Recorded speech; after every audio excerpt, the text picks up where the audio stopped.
You're watching NewsX, I'm Rishabh Gulati. What matters is what happens next. We, sailing in this great ship called India, have seen things unimaginable that a generation past remembers. There was a time when we didn't have wheat in this country, and then a PL 480 scheme had to come up when the Americans were giving away wheat. We didn't have foreign exchange to pay for it. There were milk tokens because we didn't produce enough milk. There were food tokens and rationing. And look where we are now. Things have changed. But the sheer scale of momentum of the Indian demographic, of which 650 million of us are below my age, requires change to be happening not at an organic rate, but at a leapfrogging rate. We have, for at least my adulthood, been chasing that 10% GDP growth mark. Okay? Which an economy that is emerging like ours can hopefully absorb. Without that 10% growth, you can't create the jobs, and yet it is those jobs that is going to create that 10% growth. Some fundamentals have changed. You can perceptibly see that a generation out there now, when my generation came out holding CVs in hand with our 2 months internship and 3 months with an NGO, looking for jobs, there are a group of people out there, now thousands of them, who are now becoming self-employed, starting their own companies, having startups. The logic is changing, but is it changing fast enough? What are the technologies and the industrial sectors that we need to examine if we want to leverage this $5 trillion GDP target at an excess of more than 10%, of which, remember, 2 years have already been damaged by the pandemic? Well, some of it's obvious, and we need to begin with that. Let's start with the NewsX Mission 10% plan, where we are now delineating these sectors which we have to be able to conquer. The first one has to be semiconductors. From this TV panel to the camera to the TV or phone you're watching in, to the phone in my pocket, to everything that's connected with me so that I can speak to you, all of them have semiconductors in it. Without a major semiconductor manufacturing in India, we need a moment where a Jamshedji Tata goes out to the world and says, I'm going to create the world's largest steel foundry in India, because that's what the country needs. This has to happen. How can you build any high tech if you can't build the semiconductor? So this has to be it.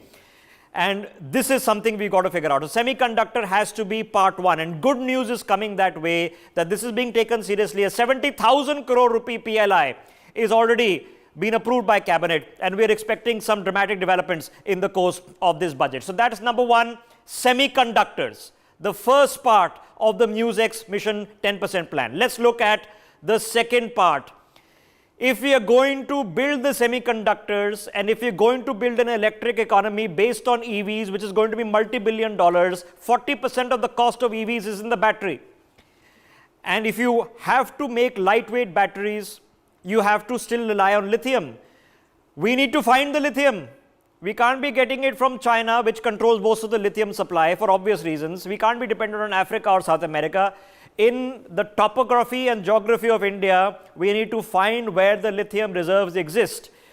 There might not be great treasure troves of them, but surely it's not zero. So I can tell you that the Australians are now helping us finding these lithium ores. About 1,500 tons of lithium capacity is what we found in India so far. China has 1.5 lakh tons. Okay, so lithium batteries have to be the next big push.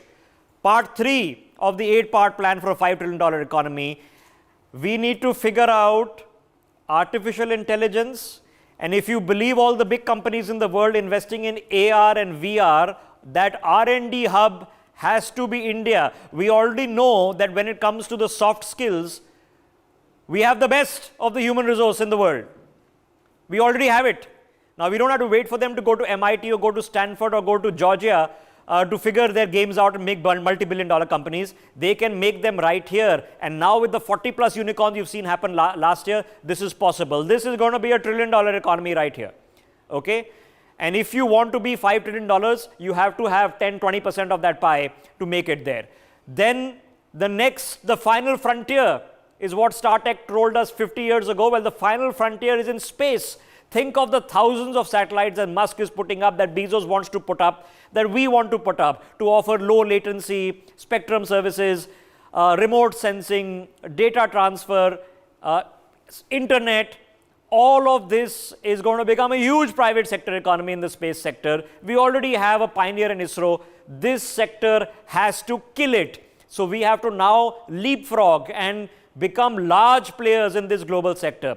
So that is another part of this 8-point plan, which is going to leapfrog India's economy if we focus in the right areas.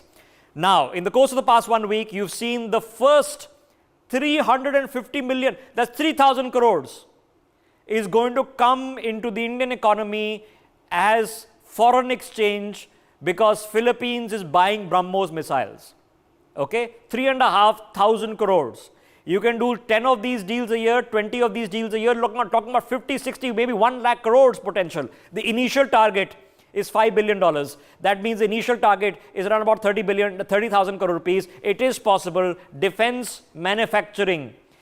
Save money which you are spending abroad, spend it here to create jobs, and then subsidize the R&D by selling it abroad. That's the way to go. It's happening, but this has to be a focus. Data centers. India has to become not only the South Asian hub, but a global hub for people to store data. We have the technology, we have the ability, we have the assets, we just have to get the policy framework in right. Imagine if you're a company storing data in India, you need to be confident that India is not like China, and our laws will protect that data. Simultaneously, we have to be cautious about our data being stored. It doesn't make a difference which country it's going to. Data sovereignty is a concept we've discussed. And in the bottom lines of all of this, think about the infrastructure. In the phone that I'm holding of the two principal players, this is Samsung, okay? It runs on an Android platform. It's run by Google, which is an American company.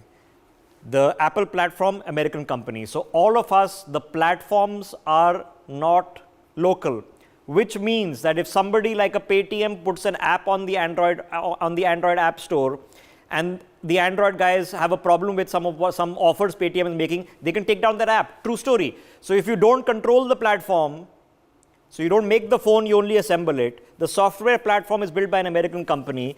All the services here being offered by Indian companies then become subservient to them. It's a major risk which we need to figure out. Data is at the center of that. Solar is something that is booming. Did you guys know? And if you don't hear, well, you need to know this. India has doubled its solar capacity, doubled it, not 10%, 20%, 100% more in the past 2-3 years. We are still going to double it further in the next 2-3 years. But you can't do it if you are not the epicenter of solar cell manufacturing, photovoltaic manufacturing, high efficiency, coming up with innovative, transparent, flexible. All of this has to happen in India, for which we need to protect the Indian industry from Chinese imports, while at the same time allow the solar manufacturers to get the best price. This is a huge boom area. The next, of course, is we need to figure out blockchain cryptocurrency. If you ban cryptocurrency, the people who are anyway investing in cryptocurrency simply take the money abroad. So you lose out. So you need to figure out what do we do with crypto, and then what is the root technology, blockchain. How do we use it? So we need taxation structure for crypto figured out.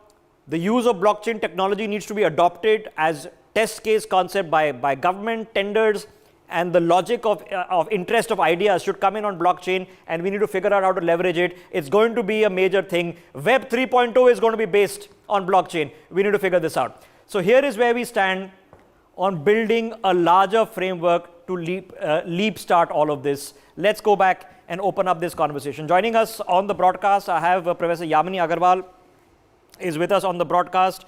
Let me also take the opportunity of quickly introducing this Pradeep Agarwal, who's joining us as well.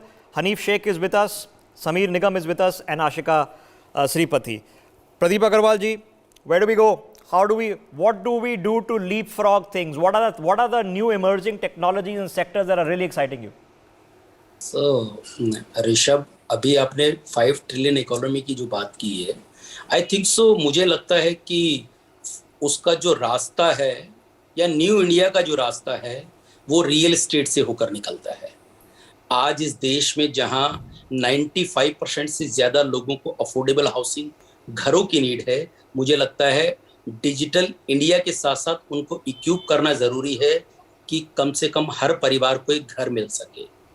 उसके लिए काम करना जरूरी है, क्योंकि अगर हम बात करते हैं 5 ट्रिलियन इकोनॉमी की, लेकिन जब तक एक कॉमन मैन को उसका घर नहीं दिया जाएगा, मुझे लगता है उसका कोई लॉजिक नहीं है। Okay, now there is an Awas Yojana, Pradeep Yes. Agarwal ji, which is underway. I have spoken with the nodal minister who was previously handling this, in fact, very recently as well. Right. And they are saying it's ahead of expectations, and we are expecting not more announcements, but completion dates now being told to us. Actually देखिए, जो ये government है इसने last 7 years में affordable housing को लेकर बहुत बड़ा काम किया है। अगर पिछले 70 इयर्स की बात करें तो सबसे ज्यादा जो काम हुआ है लास्ट 7 इयर्स में हुआ है, लेकिन अभी भी बजट में बहुत सारी ऐसी एक्सपेक्टेशन है जिससे जो कॉमन मैन है उसके घरों के सपने को पूरा किया जा सकता है। Okay. और मुझे लगता है कि जो फाइनेंस मिनिस्टर है वो कहीं ना कहीं इस जो कॉमन मैन की दुखती रग है उसके ऊपर जरूर कुछ ना कुछ ऐसा थोड़ा। Okay. We are expecting some more subventions and tax reductions. Right. But that's going to be incremental. Hopefully, there is going to be a larger space. And Pradeep Agarwal telling you that there is a root to the economy which runs on the land that we have and the houses that we have to build on it for everyone, which has to do, of course, with quality of life. Let me get Hanif Sheikh into this. Hanif Sheikh, covering in the tangent from a core sector area to an emerging sector area. You know, there's a lot of conversation trying to figure out crypto. What do we do, Hanif? Because the Chinese are saying ban it. The Russians are saying can't mine it. Kazakhstan crisis. IMF is telling, you know, El Salvador, get out of it. Are you seeing governments across the board saying that, okay, crypto is not for us? So the governments have been, saying this, that we would want to ban it because that fundamentally kind of challenge their monetary system. But that is not the only use case of the cryptocurrencies. The government needs to focus on other aspects as well. There is a very good use case of the blockchain, which should happen. And I have seen Maharashtra government, integrating the RT-PCR reports on the blockchain network. There are a lot of other aspects where the government should use that and implement the blockchain technology, at least as of now, and then have a prolonged discussion around the cryptocurrencies. How do we take the lead? Okay, either you are in or you're out. Okay, so if you want to be in, Maze will be the best at it. So how do we take the lead? If Web 3.0 is going to be built on blockchain, how do we become the #1 center for it? So we need to allow the startups. Okay, so there are many startups I know, including our own, that we are going outside India to register our companies where there are, good regulations for the blockchain industries. We are building a Web3 startup of our own. So we need to allow them to register with us here. We need to bring that investment into here. I have been saying this on your news channel multiple times, that there is a lot of investment which is coming into these startups, and that should not go out. I know a lot of companies from India, they are going out and registering the company out, and those investment is going out. So the registration happens in Singapore, it happens in London, because it's just easier to get things started. It's becoming better, I can tell you. It's becoming better, but it's still not perfect. And we need to figure this out. Okay, Professor Yamini Agarwal, we were talking a few years ago of this 5th industrial revolution. Technology is changing very fast. Just like we have a smartphone, all of us, it's pretty obvious that in 3-4 years, you'll have a heads-up display in your car, which is telling you the directions instead of plugging your phone onto some phone handle in your car, and you're all going to have these glasses with augmented reality. These are emerging technology. We still haven't figured out crypto. By the time we're figuring out crypto, we already have NFTs. How do we keep up the pace with these emerging technologies? I think there has been a strong focus which this government has been doing on the R&D frameworks. Also, a lot of impetus has been given on AI, blockchains, and others. There were fund created last budget in terms of developing AI. Also, what needs to be done is that a proper ecosystem needs to be provided in terms of necessitating regulations that further the cause of AI or the other newer technologies that are there. Yeah, so we are in agreement. Question one is how? How do we do it? What do we need to set up funds? Should the government get out of the way? Should we, like for example, crypto? Government has no position right now. So crypto trades are going on and companies are going on, and there are no taxation sort of system for it. Should government come in and regulate? If so, how much? What is light touch? What is hard touch? Well, it's important to regulate it in a manner that it permits it to actually, foster or move forward. Crypto is a gray area right now, but let's say blockchains or other payment means, there have been a lot of regulations which are permitted. Let's say the payment banks which have come in, or the newer systems that have come in for transfers of technology. These are all startups which are being given enough opportunity both in the capital markets or the other markets. So there is a lot of booming that is taking place. All that needs to be done is a necessary support by not restricting it. But at the same time, light touch approach, because there was a time, when 10 years ago that if you want to make a mutual fund payment, how many passport size photographs and forms in triplicate had to be physically signed, one for the bank, one for the mutual fund company, this card, that card. Now, if you have a PAN card and Aadhaar card, you can do a KYC by taking a selfie in 30 seconds at home. It's revolutionary, these consumer-facing things that are happening. So how do we, Sameer Nigam, embrace the rapidity of the change that is definitely disrupting finance, consumer-facing finance right now, with the realization that, by the time we are sort of figuring out crypto and blockchain, you already have NFTs, Web 3.0. How do we keep up with the pace? Rishabh, a brilliant question, I would say. And I was really counting all the technologies you were talking about, semiconductor, crypto, solar. So to my mind, the government should consider promoting digital learning and literacy throughout the country by developing this soft infrastructure so that, God knows next year something new comes in, we have capacity to absorb all of it. If you see, Rishabh, mostly the focus of government has been on skill development of a different kind. Somehow, ironically, the high-tech sector has been left little in the silos to me. So we are seeing this trend. The best trend that I have seen is that in December, we have this $37 billion USD, highest export that has happened. So this is a good sign amongst all the pandemic. And essentially, the government should put a focus back into digital learning. And we, as a company, learning management, we're seeing ourselves, a lot of customers coming in from semiconductor, healthcare, BPO. So there is a trend. And the government must capitalize on it, by promoting. Okay, so the obvious trend for my generation, Sameer, was that, if you were in college, you could join a call center and, make more money in some cases than, your parents were making when they retired. And that was a boom industry then, but that was in the end providing low skill work. Then we did back-end IT. And we dominated the space until we lost out to Southeast Asian countries. So we are not the biggest, most happening kid on the block on that. So how do I become the most happening kid on the block in blockchain? How do I become the most happening kid on the block in space, in AI, in data? So I think the question itself has a clue of the answer, that how do we get good at something is we go back to our books. We go back and read those things. So if government provides, from the skilling infrastructure, an easy way to, to really man up fast on those things, I think that's the way. It should be accessible. It should be low cost. Not only is the best thing would be that whatever skilling we do, finally, if it starts contributing to the GDP, that's what we want to see, that Indian IT resources are high up contributing there. But the thing is, I'm talking not about incremental structural thing. Ashika ji, come in on this. I gave the right example just now, that in the end, there's no point assembling phones in India where the parts come from elsewhere, and the parts will have to come from elsewhere because you don't make the silicon chips. If you want to go into the EV sector, you don't have the lithium, so you have to find the lithium. This mobile phone of mine, in the end, the software is made by Google and the phone is made by a Korean company called Samsung. The apps that are being made on top of it, but are on somebody else's infrastructure. How do we own the infrastructure is the question I'm trying to ask.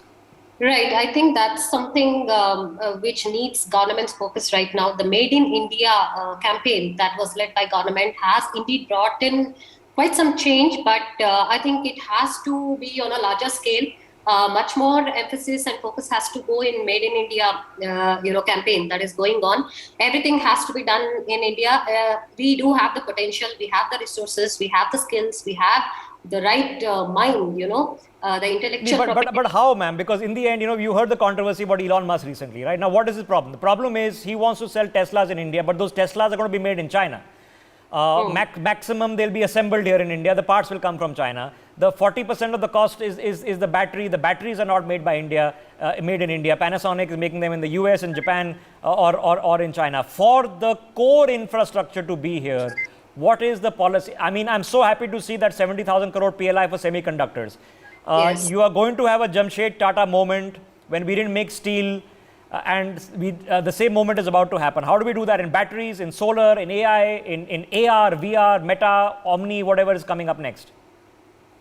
I think it is again, it is again to do with the government policies and funds that needs to be created to enable and facilitate this whole production. Right from source the raw material. We have the raw materials, but what is required is to fund these, small scale industries which actually can manufacture the base components here itself rather than sourcing it from other countries, and also streamline the logistics part of it. I think there's a lot to be done there. It has started is what I believe, but we are yet to reach that stage where we are completely self-dependent. Okay, Yeah. What's exciting you, Ashika? What is exciting you, right? Is this? Do we understand this Web 3.0 that the Dorsey is talking about, this decentralized internet?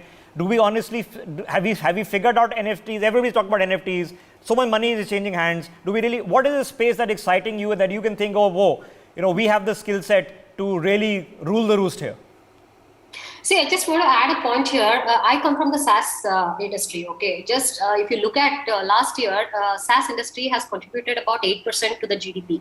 So, like this, there are so many other industries which are contributing, and that's very exciting because we do have the skill set. But it's just that that kind of emphasis and that kind of right funds and right impetus, like what Mr. Samir Nigam said, the digital education, all this has to come together in place. Okay. At a much larger scale. Okay. Quickly, I always run out of time on these telecasts. I wish I could have a deeper conversation. Pradeep ji, to actually hit mission 10%, okay, 10% GDP growth that we've been waiting for.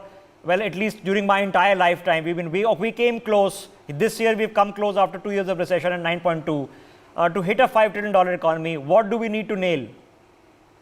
So I think so. जैसा मैंने पहले भी कहा कि जो real estate sector है इसके अंदर इसको उभारना बहुत ज़रूरी है. अगर हम 10% जीडीपी की भी बात कर रहे हैं तो उसमें बहुत बड़ा रोल रियल एस्टेट का है, और रियल एस्टेट में भी अफोर्डेबल हाउसिंग का है, क्योंकि अफोर्डेबल हाउसिंग जो है वो नेशन की नीड है. अभी आप न्यू इंडिया की अगर बात कर रहे हैं तो न्यू इंडिया में एक है हाउसिंग सेगमेंट, एक है डिजिटल इंडिया. इन दोनों को मिलाकर ही न्यू इंडिया बन सकता है. और अगर हम 10% जीडीपी को भी अचीव करना चाहते हैं तो उसके लिए बहुत ज़्यादा ज़रूरी है कि ऐसी कुछ घोषणाएं बजट में की जाएं जिससे जो कॉमन मैन है उसको उसका घर मिल सके. Okay. Hanif Sheikh, without going into the, El Salvador route, I'm not expecting the RBI to suddenly start parking India's foreign exchange assets and cryptocurrency. But if in the blockchain / crypto / Web 3.0 these spaces, if we want to become a nerve center where, this is where the exciting stuff and R&D is happening, how do we do it? So we need to, and I've been saying this, we need to allow these startups to form their companies within the India, allow them, infrastructure to be built here. We have the Matic from India, and they are one of the top 15, 20 cryptocurrencies in the world. They have built a massive wealth, right, sitting from the India. So we need to allow such people the opportunity to build here. Then that is what we have to do. And since we are talking about Web 3.0, the NFTs, now there is going to be a next boom of the social token. So by the time we figure out what are the NFTs and how do we tackle them, there is going to be another problem for the government to do it. So I really, hope that this government focus on all these aspects. Maybe we need an emerging technologies a ministry just looking at the emerging technologies, and the basic idea should be let people innovate, get out of the way, and when you find problems, for example, now we know in a crypto space scams are going on. People who don't understand, they go to a middleman starts talking about crypto, it sounds very sexy, and it's a scam. So when they start identifying problems, then to crack down on them. Yamini ji, in the emerging tech space, which is, it's so obviously predictive, in the 1990s, you knew that the internet is going to dominate. Indians went across the globe and are now dominating it. Indians, okay, but 2 of them have just won, I think, Padma Bhushans for their global service. How do we keep them here? Well, I think what needs to be seen is that the ROIs get converted into CEO compensations as well as employee compensations. So first, most important is that the IT sector receives its requisite returns that are there from the technology, as well as they do pay them back in terms of the employee retentions. So that will keep these people here. Okay, well, Because money capital flows. You already heard that conversation about HNIs leaving India. They don't leave India, they leave all countries, okay? Half of these guys have their trusts in Cayman Islands. So taxation is a large part of the thing. There is something called the gift city coming up in Gujarat, which is trying to create a Hong Kong kind of model in India. If you're watching this broadcast, you should read up about it. So taxation is a large part of keeping money flowing into high tech here. Sameer Nigam, quickly, what do we need to do? I've listed some of the emerging tech spaces. How do we dominate them? I think you need to have a strategy that we adopt in fund management. You need to have a portfolio. Things like crypto, web, they're high volatility. So they may shape up. They're a little they'll shape up with time. But to my mind, semiconductor and this AI, they're pretty well established base. So we should be more exploitative on these technologies, semiconductor, AI, and explorative on the other ones like Web 3.0. Okay. So I gave the example, Ashika, I'll leave the last word with you. There was a time when the same Jamshed Tata went out and he was told by the Americans and the British that if you can make steel in India, we'll eat it. Okay, because India, even the sewer pipes were not made in India, had to be imported from the UK. That's how bad it was. So he built the largest steel foundry, now called Jamshedpur after him, in India. That was in Asia, in fact, the largest steel foundry in Asia. How do we do the same when it comes to semiconductors, when it comes to AI, data centers, a space city, that you can look at India and India's landscape is completely changed the same way the smartphones have changed our lives? Yeah, you have pointed out already. I think there has to be, what I believe is that there has to be a separate wing formed in government to focus on this. Like how we brought about a lot of IT parks and SEZs focusing on IT industry in 90s. Like that, I think for the emerging technologies also, we should bring about a lot of these specialized parks and specialized SOPs and schemes, which will kind of drive this. Okay, if you're watching this telecast out there, you are the engine that's going to unleash India. Government's job should be to have a light touch and to get out of the way. The mission is going to be done by all of you entrepreneurs, engineers, coders, people with good ideas, people willing to slog it out and check out so many of these exciting spaces, and don't think about copying what the West is doing or what the Chinese are doing. Think about beating them and becoming the best at it. These are going to be the next multi-trillion-dollar sectors. We've listed a bunch of them here. So if you're coming out of college, if you're getting into college, if you're looking at a new career profile, if you want to quit your job as part of the Great Resignation, this is what you should be looking at and get excited about. Thank you all for joining us on this telecast. We take a very quick break. Exciting budget day ahead of us. See you in a minute.